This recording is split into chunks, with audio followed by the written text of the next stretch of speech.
Nursing always fascinated me because I felt that it was neglected, it was on the bottom of the ladder and undernourished from the public's point of view. And quite frankly, I thought it would be a great opportunity for us.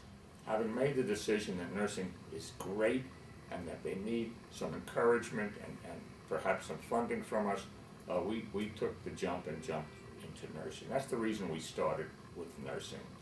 We've never, ever looked backwards. I think what we did was good. I think we are in the forefront of seeing nursing develop into an enormously more recognized profession than it might have been a number of years ago, and we're excited to be part. And also, we felt that we wanted to be really responsible. So we wanted to understand what the nursing community saw as their interests. And we convened a large group of hospital administrative people, we convened a lot of nursing school people, and we asked them, what do you see as some of the real needs in your profession? And we had very free-willing discussions with people from many different aspects of the field. And they gave us a whole lot of material about where they saw the drawbacks, where they were concerned about perhaps evidence-based practice or lack of diversity or retention in the field or the salary disparities. And so when we heard all of that, we felt more equipped to kind of address some of these other issues. So we did it very, very responsibly, and we got our toes wet. My friends all thought I was absolutely crazy, and even to this day they don't understand. Why nursing? Why'd you pick nursing? They truly have their own interests and very hard to sway them financially or any which way that nursing is what it is. We all are going to need a nurse. And besides that, we can do a lot for nursing. But I struck out with my immediate group of friends because they really didn't get it. I know that you've recently decided to make faculty development a priority for the Jonas Center. I'm wondering if you could tell me a little bit about that. Why faculty development? Well, I think that one of the questions we asked was, what is happening to our economy? What is happening to our labor force? And where are people deciding to spend their lives in terms of professional experience? And many, many, many people were saying, whether they were young or whether they had just graduated from school, they were all saying we'd like to be nurses, and many, many deans were telling us they had to turn away countless numbers of very, very qualified applicants. And the issue was that there was a lack of faculty, that either they were aging out, they were burning out, they were unable to make it. They were saying there's a real dearth, and then we checked with a whole host of other institutions, Hartford, the Moore people out west, and we got a resounding, a real kind of consensus that this was a major, major problem. And so we decided to address that issue. I believe there was 50,000 RNs to be turned away last year because of the lack of faculty. And when we make the rounds for the different hospitals and different schools, it's obvious to us that there are an awful lot of faculty that are just about ready to retire, and the replacements have not been stepping up. So there was an opportunity to how to make this to be much more Robust. Robust is the right word. For incoming students, and having the benefit of some of these elder, great faculty members, give them mentoring and so on.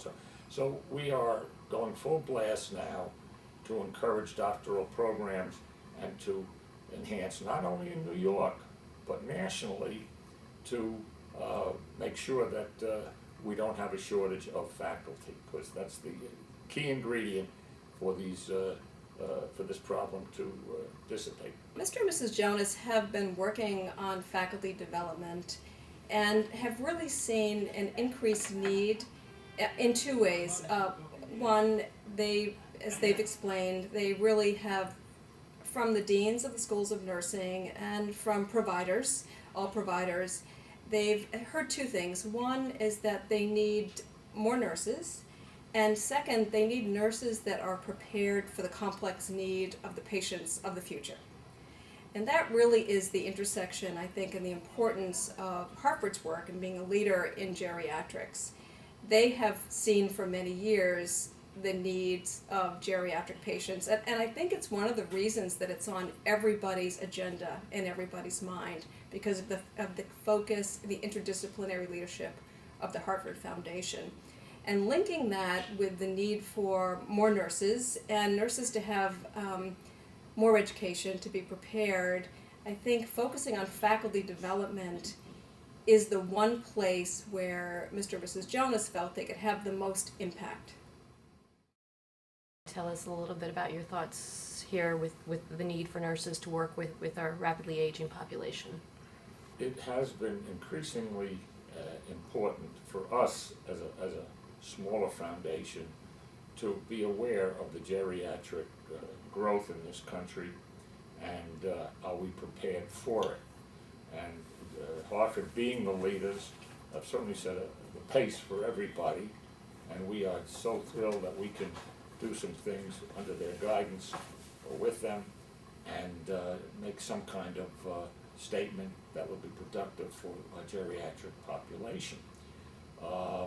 We're excited about the opportunity and look forward to doing a lot of good programs together.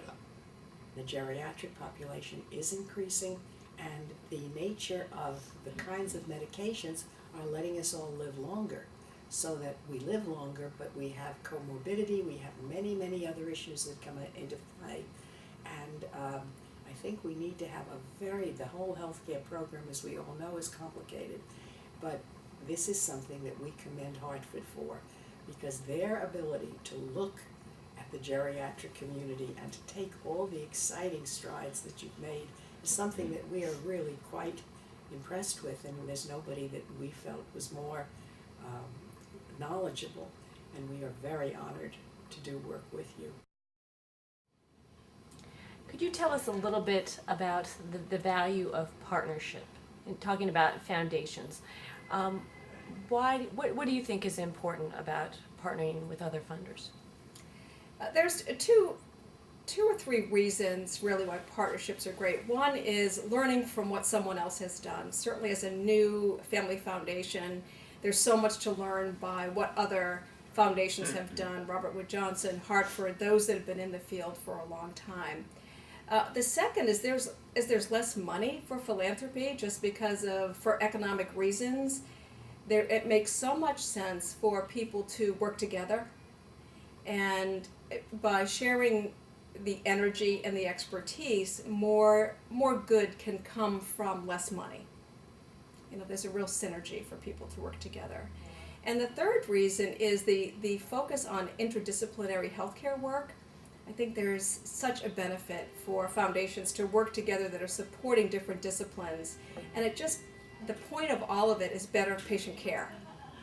And by all of the foundations working together, sharing resources, expertise, and passion, patient care will be improved, and the health of our country, which is really what all of us have been working toward.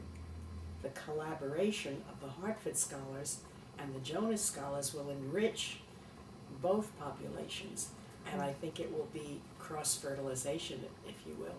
And I think it will be something that should bode well for both institutions, so that we're not that insulated, that we can broaden our base. And I think that always enriches both agencies.